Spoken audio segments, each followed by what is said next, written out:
Hi guys, it's Simon again from SA Tuning. Now we are on Tuning Talk Live episode 2. So if you've seen the adverts out about it or something, we're going to talk about stage 2s, okay? Stage 2. Why would you do it? What mods are needed? What's the benefits? Is it worth it? All those questions we're going to try and answer for you now. So here at SA Tuning, we keep things really simple. So for us, stage 1 is the most you're going to achieve from your vehicle with stock components, utterly stock components. So if you see, say, people going, oh, there's stage 2 software, it just means that should be your stage 1 and they'll charge you extra for it. We won't do that. We literally say stage 1, stock components, that's the most you're going to achieve. Okay, so that's stage 1 done, out the way. Stage 2, for us, you are going to need hardware mods, without a shadow of a doubt. So you've got petrol cars. Let's start with petrol cars. So a petrol car, the first mod you're going to need to do is you are going to need to pull the catalytic converter out. Okay, so in every petrol car since I think it was 1992, I think it was, they had to have a catalytic converter in place, which is either just behind the manifold on an electric aspirated engine, or literally just behind the turbo on a turbocharged vehicle. That catalytic converter is basically like a sock wedged up the exhaust. It is a honeycomb section that goes round in a tube, and the exhaust gases go through there. What happens is, if you are stopping the exhaust gases to a certain amount, which you will be because the honeycomb actually has some mass, you are going to increase exhaust gas temperatures and you're going to increase back pressure. Okay. In a turbocharged car, the ideal for any turbocharged car is to have no back pressure at all. Nothing at all would be ideal. You're always going to get a little bit if you've got resonators in there or you've got silencers and stuff like that in the exhaust. But the ideal is to have no back pressure at all.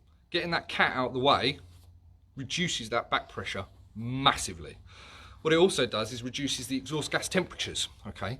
So that's one thing that can limit stuff. So no matter what we do with pushing the software and doing all this, that and the other, we tend not to move exhaust gas temperature limiters.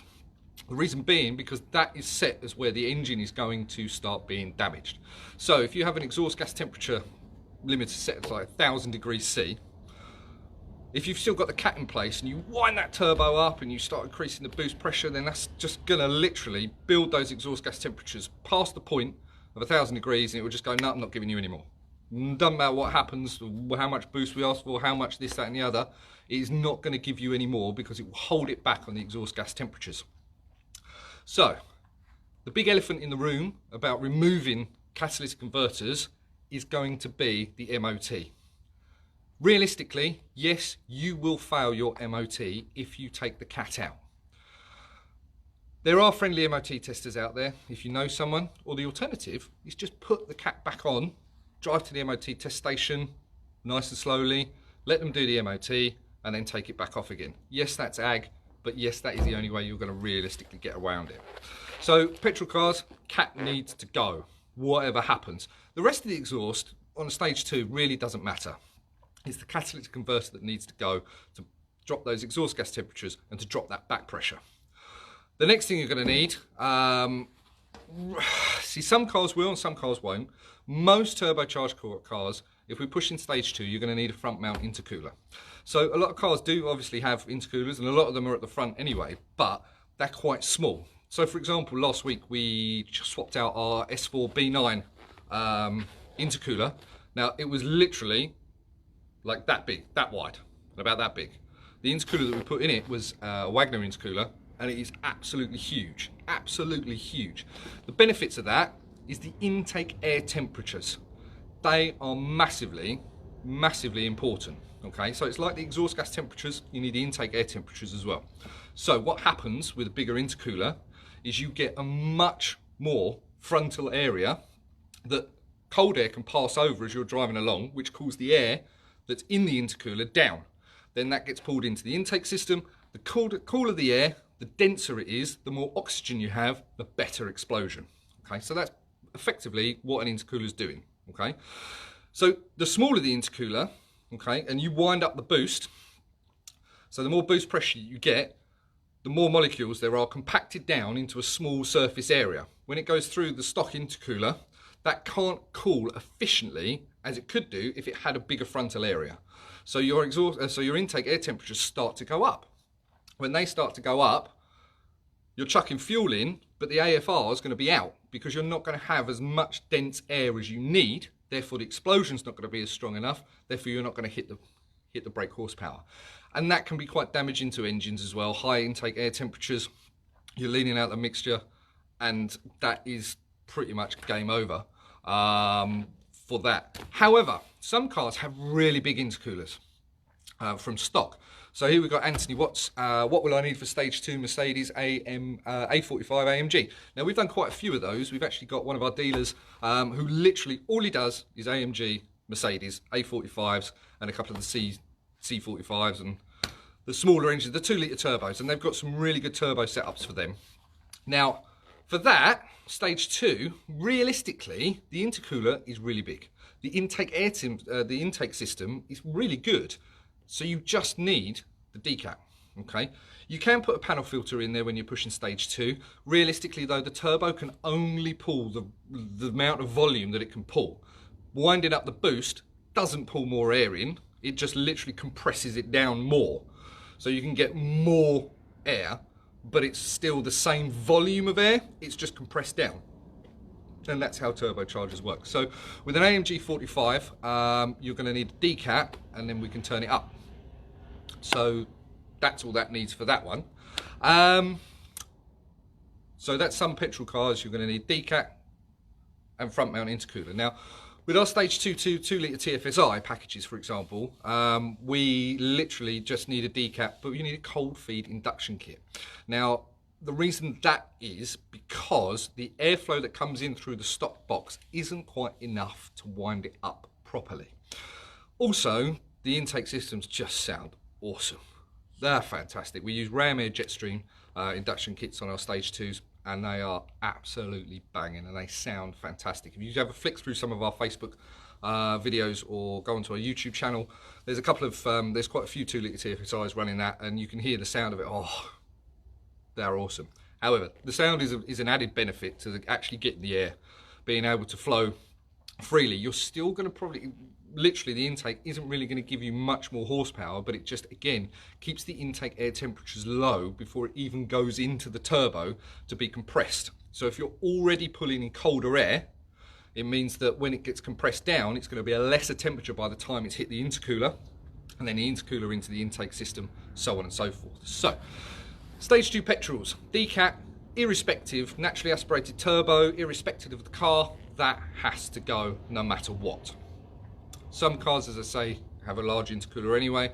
Other cars, for example, even like our S4, the intercooler is really, really small, so it's got to go. And the intake air system, I mean, on the S4, we didn't really need to do anything. It's got a pretty direct cold feed induction system on it anyway from stock. But we put a Ram Air filter on it and built our own little induction kit because it sounds wicked. But you don't need to do that. So if you wanted a stage 2 quote regarding petrols, you're going to have to give us your reg number, and then we're going to have to build something for you because some cars differ and some don't. Diesels, okay? So the principle is still relatively same, diesel or petrol. On a stage 2 on a diesel, you are going to need, if it's got a DPF in it or a CAT, they are going to have to come out, no matter what. That's all that's happening. They're going to have to come out. So with the DPF, again, it's the same as a catalytic converter. It's a big sock up the exhaust that needs to come to release the back pressure, release the intake air temperatures. With certain cars, again, it's pretty much the same as petrol. Some will need a front mount, some won't. You're quite good to get rid of the EGR valve as well at the same time. With diesels, most diesels have an EGR valve. What you're basically doing is running hot exhaust gases through to the intake system. Hot exhaust gases means that it heats up the air that's going in there. Hotter air, less dense oxygen, so on. And cold feed induction kits on a lot of BMWs, because the turbos are the way that they're designed, you don't really need them. Plus they don't sound that great, but you don't really need a lot of them. A really, really good, clean, healthy air filter is pretty good enough. So we've got a question here from Ramon Gonzalez. How about fitting a 200 cell cat? Okay, so 200 cell cats are there, so they'll probably try and get you through the MOT.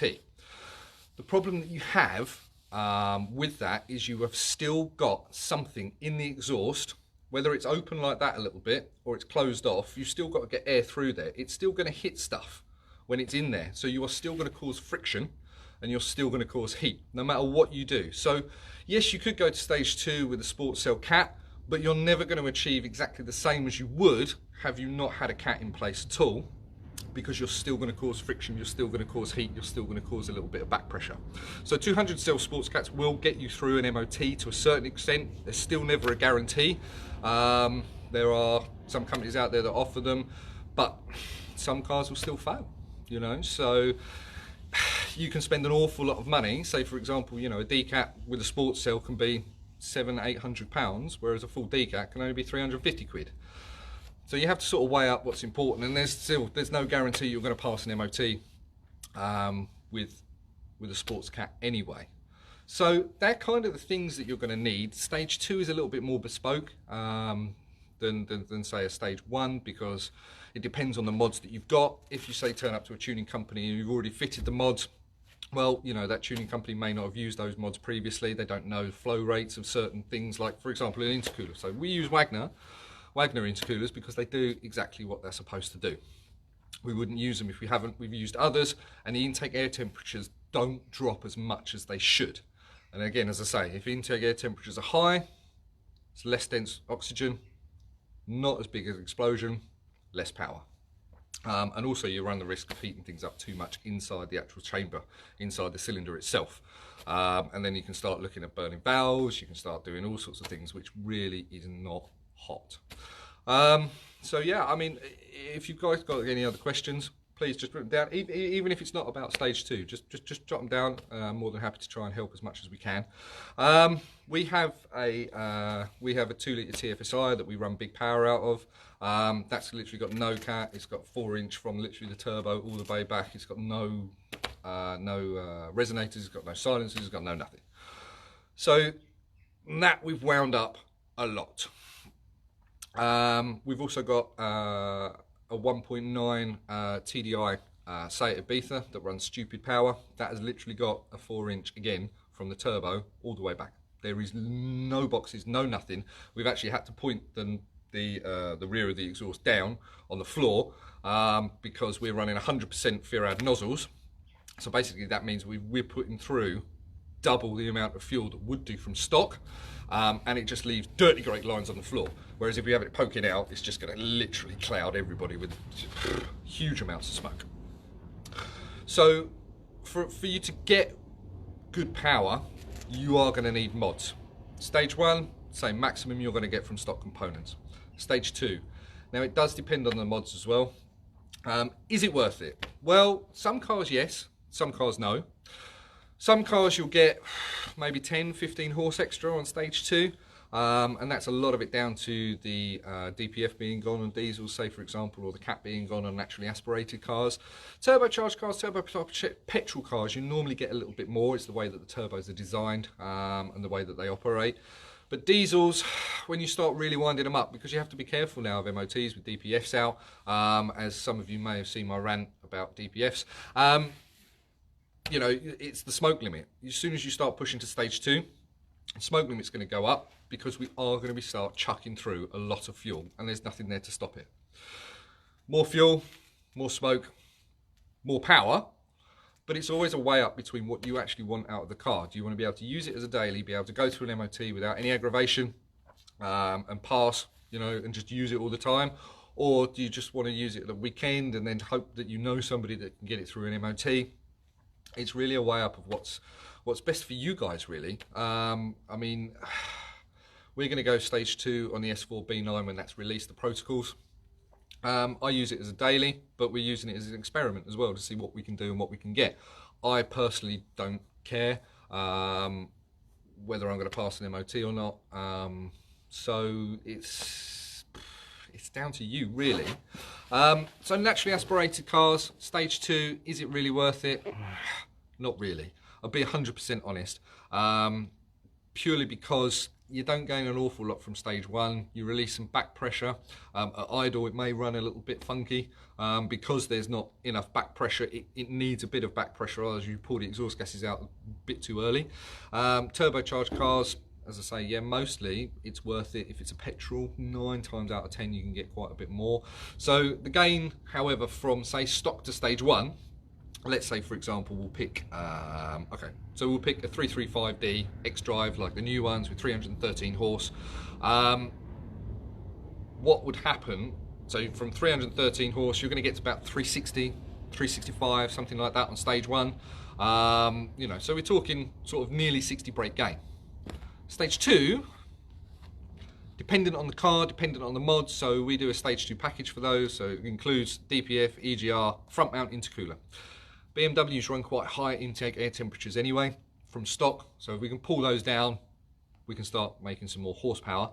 So 380s, 390s, so you see the difference between stage 1 to stage 2, you're probably going to be looking at 20-25 horse, something like that extra, maybe like 25 Newton meters, maybe 30.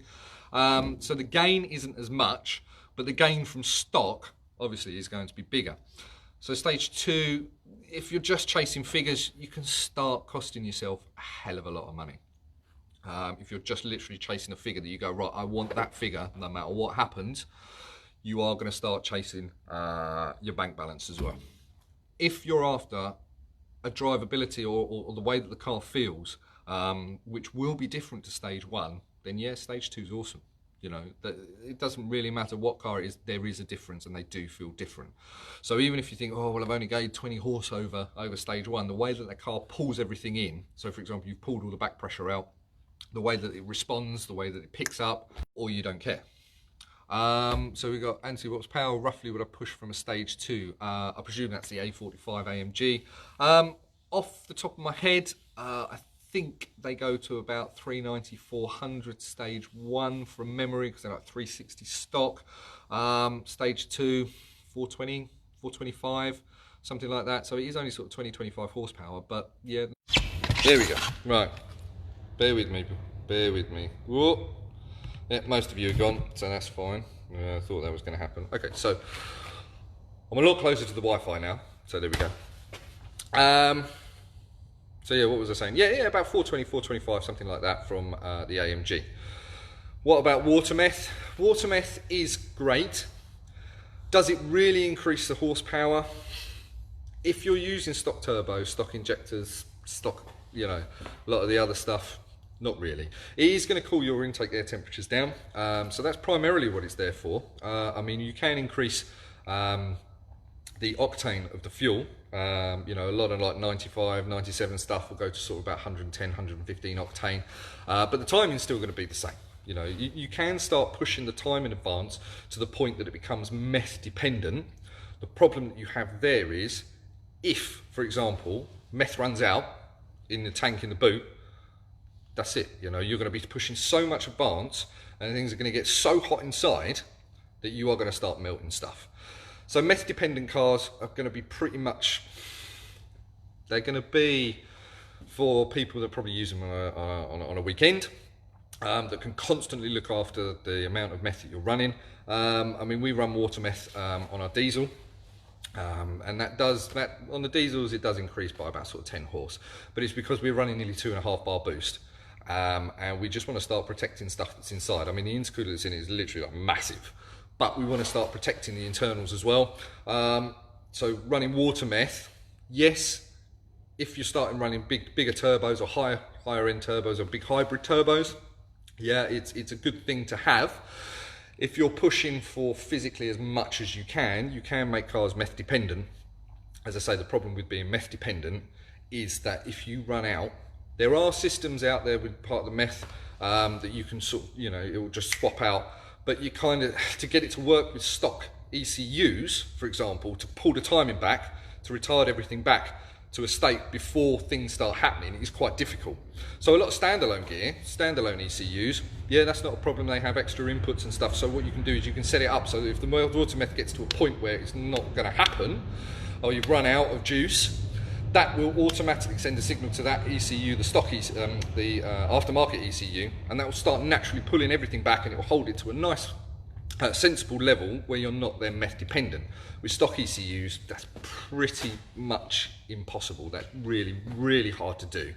A lot of the ECUs will naturally back it off anyway if it starts having knock detection and things like that.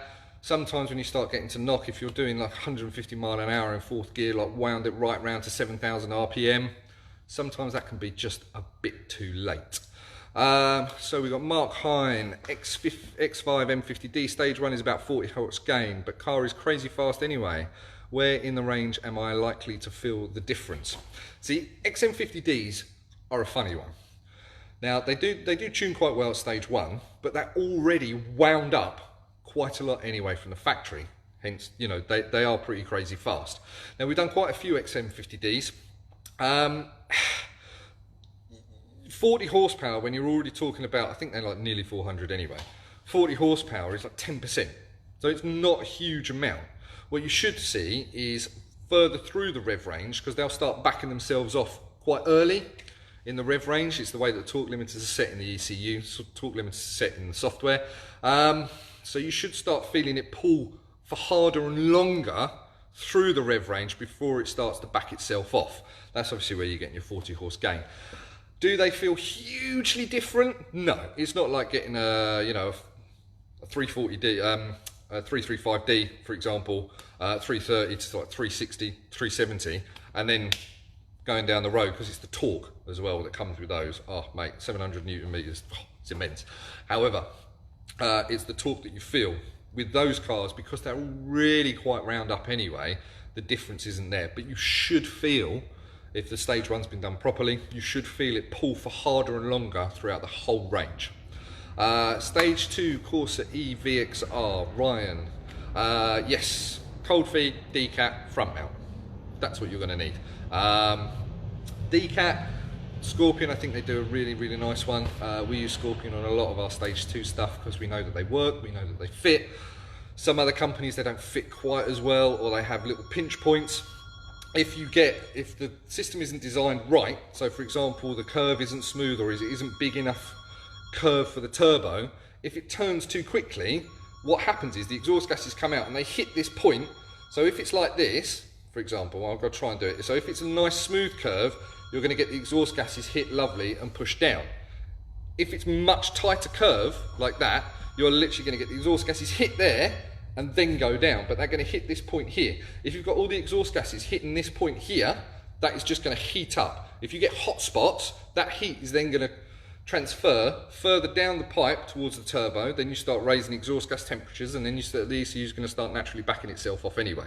So it doesn't matter what you do, if you don't get the right decat system or the right downpipe. That's why we use certain products from certain companies, because we found that they work. Others we've found that do have hot spots, do have pinch points, it starts building the pressure up, or it starts building the temperature up, and then you start losing horsepower. So I think Forge do a good intercooler for the Corsas. Scorpion do a really nice decat downpipe. And the intake system, that's pretty much up to you. You know, what do you want? So Anthony, do you supply and fit decat such as Armitrix or Remus, or what supplier do you use? Well, we've got Miltech or Scorpion for the A45 AMGs. We will normally use Scorpion. The reason being that they're pretty much the same systems, they work in exactly the same way, they do really good, but Scorpion is a lot cheaper. If you go and buy a Miltech one, for example, and you just buy the decat downpipe, it doesn't come with the rest of it. That actually connects it to the middle box, which is great, so you have to spend more money for that.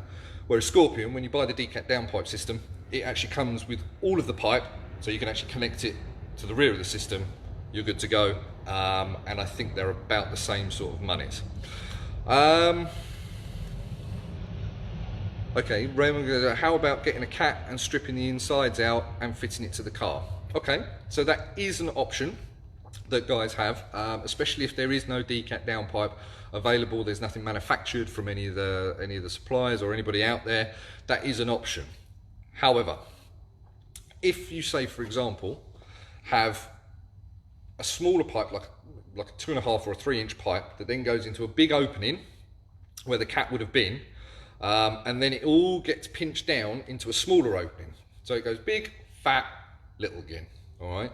So if you've got the air coming in, what's going to happen is it's going to come in and go out, and that's great, but it's still got to go out, so it gets compressed again. As air gets compressed down, it gets hotter, which is the same as what happens in a turbo. So it gets hotter and it comes out. Yes, it's an option. No, it's not the end of the world. Will you see the same amount of gains? No. Because, as I say, you build up the pressure again, because it's a lot of space going into a smaller space, so the air gets hot and that heat gets transferred and you build up a bit of back pressure. As I say, it's not the end of the world, but if there isn't anything else available, you don't have a lot of choice. Plus, if you wanted to go for the MOT, for example, we would probably suggest that you, unless you know a friendly MOT tester, that you get AN second-hand cat for your car that you can then fit back on, go and have your MOT, and then swap them back over. But that's aggravation again. So, you know, there are options out there, but stage 2, it can be difficult to live with. So with stage 2, because you've got the cat out, a lot of us ask, a lot of people, and we get an awful lot of inquiries about pops and bangs. Okay, pops and bangs are great. They sound awesome. You can go down the road and it sounds really loud, and you can get some flames, you can get this. Living with it day to day can be quite extreme. So for example, just to give you an example, N2 last year, we did full decat, resonator delete, everything. It was pretty much straight through. And we put pops and bangs on that, and if you look on our Instagram page, I think with the videos there, and that's with all the wind noise and everything, it was still absolutely, you know, insane. It was awesome, don't get me wrong. 2 months later, the guy came back and he said, look, can we take the pops and bangs off, please? Because he had people ducking in the high street thinking there were shotguns going off, and he very, very nearly got an ASBO. And that's genuine. He really nearly got an ASBO, and that's just cruising down the high street when he lit off, or he just accelerated a little bit. So pops and bangs, they're great. I think realistically, if you keep them up in the high end of the RPM range, and then they stop relatively early, otherwise you are going to have to live with it quite a lot, and it does get quite annoying. It's not the end of the world, but be aware that if you do want pops and bangs because the cat's gone, you've got to live with it. I mean, we're happy to do it. That's not a problem. Like, no problem at all. And we can make it pretty, do like loads of different stuff for loads of different cars, like when it comes in and how long, and make it louder and stuff like that. Like we got a guy who's got a Golf R, and that is insane. And he loves it. He loves every second of driving that car, and it bangs all the way down the rev range. As I say, he loves it. But that's him. He doesn't use it during the day. He doesn't use it as a daily. He has it as a weekend. He goes to loads of shows. He loves showing off, you know, so that's really cool for him. But living with it as a daily, it is quite annoying. Ben Talbot, what's the most power you're able to gain out of an Audi A3 PD140 TDI, and is it possible to make its exhaust sound like a beast? Okay, this is going to be a really harsh answer. No. Easy answer, you're going to get no. 4-pot cylinder diesel is always going to sound like a 4-pot cylinder diesel. As I say, I mean, our 1.9 PD lump that is stupidly tuned, it's running crazy horsepower, still sounds like a 4-pot diesel when you're shucking it down the accelerator, when you're putting the accelerator on. Yes, it's different than what it would have been had it had resonators in. No, is it ever going to sound like a beast? Diesels will not. You cannot do that because they just don't operate in the same way as a petrol does. However, I can't remember what the gains are on a PD140. I think they're about 40-45 horse from the top of my head from stage 1. Stage 2, I think you might look at about 200, but this leads me on to a really good thing. So we've got SA Tuning's Gains app, okay? All you need to do is search on Google Store or the App Store for iOS, search SA Tuning, and you'll see our app. Download it, because on there are all of our gains. You don't have to go onto our website, you don't have to do that. If you're looking for a new car, for example, you can just jump on there, put it into the app, and it will give you the gains. There's lots of stage 2 figures there as well, and the hardware required. Okay, so me sitting here, standing here saying it, that's great. I can't obviously list every single car. I'd love to, but then I'd be really sad. So what I would suggest to do is just jump on the app stores, download the app. You've got all the information there. Also, you get a cheeky little insight into the offers that are coming out, but you can already get those offers about 2-3 weeks before anybody else, and it goes live. So BMW 530D E60 2008 horsepower again, depends on what one it is. Okay, so the 530Ds, I think there's a 211 horse, 231 horse, and I think that there may be one that's about 204 brake horsepower. Or is it 200 horsepower? Depends on what engine you've got in there. The slightly later ones, actually, you know, they tune really well. The earlier ones, they do tune, that's great, but you've still got a single turbo. It's not like the 535Ds that have twin turbos, and you can really wind those up and you get loads of torque, and that's great. 530Ds are relatively restricted to pretty much what you can do, because the turbo is, you're still going to wait for just a relatively big turbo for the size of the engine. Okay, so it's a 235 horsepower stock. I think from memory they're about 260, 265, although you could probably prove me wrong. If you download the app, you can find out for yourself and then post it on here and then let me know, and that would be awesome, and then I can know from the top of my head. Jack Allen, how much for a Mark 7 Golf R remap and DSG flash? Plus what do you, I think I can control that down, plus what do you get for a DSG flash? Okay.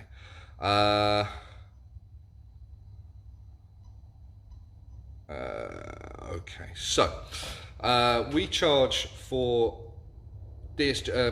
Golf Rs, we charge £459, including the VAT. That's for the engine, that's including the dyno time and everything else. If you're having the DSG done at the same time, it's £250. What do you get for a DSG flash? Okay, so it's a bit of a weird one, but it is software dependent to a certain degree. But either way, clamp impressions are raised, so you reduce the risk of slip inside the clutches. Also, we can normally put manual mode into full manual mode. One of the most annoying things about the DSG box is if you're in manual mode and you go right up to sort of 6,500 RPM, it just changes for you anyway. Or alternatively, you're driving down the road in 5th gear, for example, 45, 30 mile an hour, and you put your foot down because you just want to go around someone, not super quick, but just a little bit more acceleration. You hit that kick down button at the bottom. And it just drops down like from 5th to 3rd and goes, meh, and goes all the way down the road. Yeah, well, so we cut all of that out, mostly on all of the software variants for those, so we can actually make manual mode. So no matter, even if you're in 5th and you put that kick down button, it's not going to change gear. If you want to go all the way around to the rev range and get another 500 RPM out of it, sort of touching 7, maybe 7.2, something like that, you can do that because the gearbox will not change until you select it, which is most important. Okay. Alex Smith, do you remap cars and crash them on the test drive? Okay, so 2017, yeah, it was 2017. We'd done a stage 2 remap for a customer. We'd fitted decat downpipe. We'd done a cold feed induction kit. Awesome, say it Leon. It was amazing, and he had a misfire on his car. So it ended up coming down to coil pack, which we changed. I took the car out to out on a test drive, and yeah, someone came around the wrong side of the road, run me off the road. I went straight into a ditch, and I broke my leg at the front, and on my shin I had a spiral fracture, and I had a toe to groin cast for 3.5 months, toe to groin, and I couldn't move off the sofa for 2.5 months. Do we go out and crash cars? No. Was it someone else's fault? Yes. You know, did the guy get paid out more than stock value? Yes, he did. So, you know, I mean, we're fully insured. We have to be fully insured. We have to make sure that are there, because at the end of the day, these are your pride and joys, guys. You know, we're not going to just go, oh, well, it doesn't matter about insurance and things like that. Insurance, I think it paid out in like 4 weeks, I think, something like that.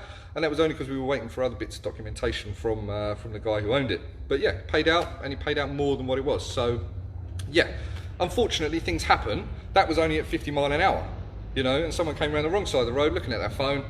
I would either have a head on or I swerved. It was wet. Back end caught the grass, spun round, straight into a ditch. So yeah, and it still hurts today. So it's not something that we want to do, but we do have cover, and we are fully insured up to, I think it's like £250,000. And then we can get special cover for certain cars. So we've had a couple of cars that was like 400 grand plus. And I just ring up the broker and go, yeah, he goes, how long are you gonna have it? I don't know, a week. And he says, yeah, you're covered for a week, you know. So don't worry, we are fully insured for all of your cars, no matter what happens. And we have to be, and we want to be, because we want to protect you guys and your pride and joys more than anything else. Rob Givens, have you managed to get around the DS Tune on the Golf via TrueTune yet? Okay, so this is a question that we get asked a lot about TrueTune. Okay, so the engine ECU has one protocol. The DSG gearbox has a separate protocol because it's a separate ECU. Okay, and the protocol is the language that's used to talk to each other and get software on and off. Okay, the TrueTune can only hold one protocol at a time on the box. Okay, so it's like a language. So the engine speaks Spanish, the gearbox speaks French, for example. Okay, TrueTune can only have one language on it at a time. So if you want to do both, unfortunately, you have to buy two TrueTunes. If you want to do the engine via TrueTune, you can come into us and we're more than happy to offer you a reduced price on a DSG remap because you've already bought a TrueTune with us in-house. That is not a problem. They're £250. So that's how it works. If you had two TrueTunes, you could have DSG and engine.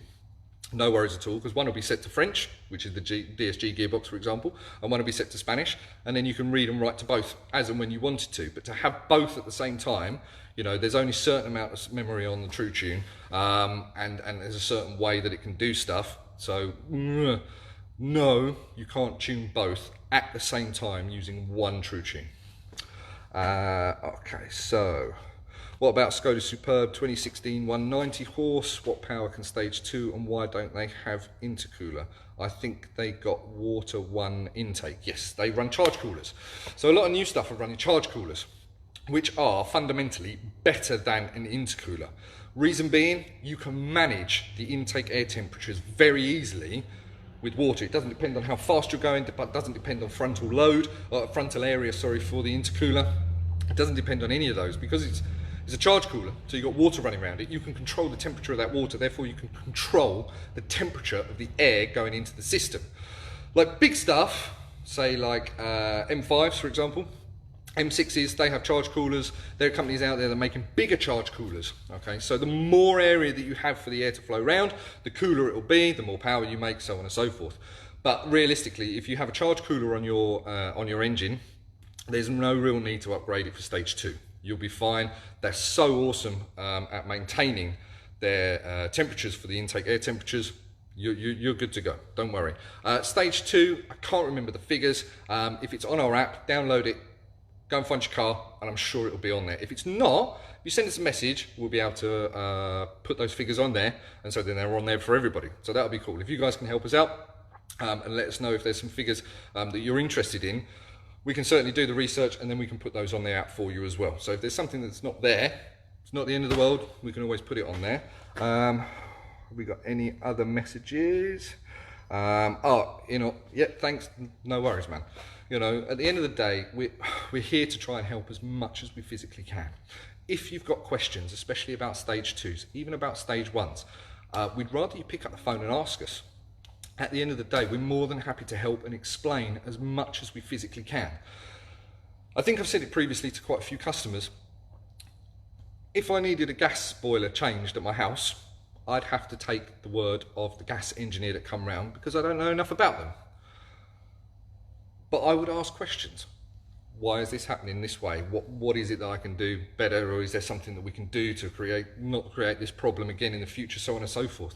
And that's the same with us, guys. We're not expecting you to know everything that's going on. We're not expecting you to understand the fundamentals of how an engine works from the offset. But if you do have questions, if you're ever worried about anything to do with the stage 1, or you just want some information, please feel free, pick up the phone, have a chat with us. You know, we're really, really quite open to try and help as much, maybe more than other companies. You know, we don't mind even trying to explain stuff. If we need to spend an extra 5 minutes on the phone to try and make something a little bit easier for you to understand, well, I'm easy with that. You know, I'd much rather you go away going, I've learned something new and now I understand, and yeah, that's good, than going away going, well, I don't know about that, or I don't know about that, or is that the case, or oh, I don't know.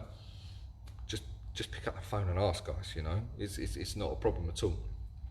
Whilst we're here, because we're not normally in this, not normally in this position, but we've got our little development car here. Wow, look at that! And I don't know if you can see all the colour change, but this. So basically, like I was saying before, the intercooler that we had on it was literally that big. That's all it was. The intercooler we got on it now literally stops there, starts there. So we've got all of this frontal load now to be able to cool the air down. And that's why some cars it's good to do it on, and others have their own intercooler system that's actually pretty cool. And Ramon, if I need a boiler changed, you're on my list to give you a call. Stephen, I didn't know that we were waiting to give you a call. If you chuck us a message on Facebook, we should pick that up tomorrow, and I'm more than happy to try and give you a call back, buddy. You know, we may have already tried, I don't know, but if we haven't called you back, we have been absolutely ramo-jammo, and I mean ramo-jammo, with inquiries, with everything, and we are trying to get through them, so please bear with us. But yeah, Stephen, give us a little tickle on Facebook, a little message, and we'll give you a call back, I promise you, buddy, tomorrow, all right? Simon, can you delete auto start stop on an Audi Q7? Yes, is the answer. If it's diesel, shouldn't be a problem at all. Start stop was part of the emissions thing. Start stop annoys the hell out of me without passion. I have to remember to turn it off all the time when I get in there. Oh dear, it's just painful start stop. Why would you do it? And especially if you want to pull away from a junction quite quickly and the damn thing doesn't start quite as early. The pain if you've got a new car and you've got start stop. Oh dear. So most VAG Group diesels and VAG Group petrols, to a certain degree, yes, we can turn it off. We can physically stop it from happening. My A6 that I had previously, my diesel A6, which was a 16 plate A6, I turned that off within literally hours of getting the car from the dealership. Cannot stand it. I understand why they did it, and that's great, but let's put more force through the starter motor. Let's make that work harder, and let's make it a bit dangerous to pull away from, excuse me, pull away from junctions. Awesome idea, manufacturers. Never mind. Stephen, no worries. Okay, if you've if you've had an email, if you just send us an email back, as I say, we'll try and jump on the phone to you as and when we can, buddy. You know, we don't want to leave anybody in the dark. We don't want to leave anybody hanging. We try and answer everything as much as we can. So yeah, that's where we're at. Okay, so this tuning talk has been awesome. We've had loads of questions. I hope it's answered some of the questions for you guys. In respect of stage 2, whether it's worth it, what you need to do. If you're unsure about the mods that you need, as I say, download the app. It's all on there. It's all on there, and you can. Oh, sorry, Steve. Okay, no worries. Well, look, we'll probably try and give you a call back tomorrow, buddy. Anyway, if it's on there, it's awesome. We'll pick up the phone to you. So yeah, if you're curious about the stage 2 option, it will have the power increase from stage 1 as well. And it will have the stage 2 hardware requirements. We haven't got every car on there yet. It is a monumental list. There's over 5,500 cars in the app. So getting around to doing stage 2s on all of those does take time. We normally upload them in batches of like 500 cars. And that takes time to develop, and that takes time to put down, but we will do that. So yeah, guys, you know, I love talking to you lot. I love seeing your questions. I love trying to answer. I love trying to help as much as I can as well. I don't profess to know absolutely everything, but what I do know, I'm more than happy to share with you guys. So I hope you guys have an awesome Tuesday evening. I don't know if it's still muggy and horrible and raining outside, but I hope tonight you all sleep all right, because, well, I didn't sleep that good. It was a bit warm. Anyway, so come back for episode 3, okay? We're going to try and talk about some other stuff with episode 3. We'll let you know when it's happening. We'll let you know what is going to be talked about as well. So, and then you can tune in, and hopefully, you know, we can always do something for you. Last question, Alex Palmer: are you able to change sports displays on BMWs when you do stage 1? Yes, is the answer. Yes, we can. Yeah, diesels, petrols, doesn't matter. 9 times out of 10, we can always change them. And if we can't do it there and then, it's just some of the calibration data that's inside the ECU that we have to have a little fiddle around with. But we can get there. But as I say, 9 times out of 10, we can do it at the stage 1. Sports display done. You're off and running. All right, lovely. All right then, guys, you take care. I'll speak to you soon.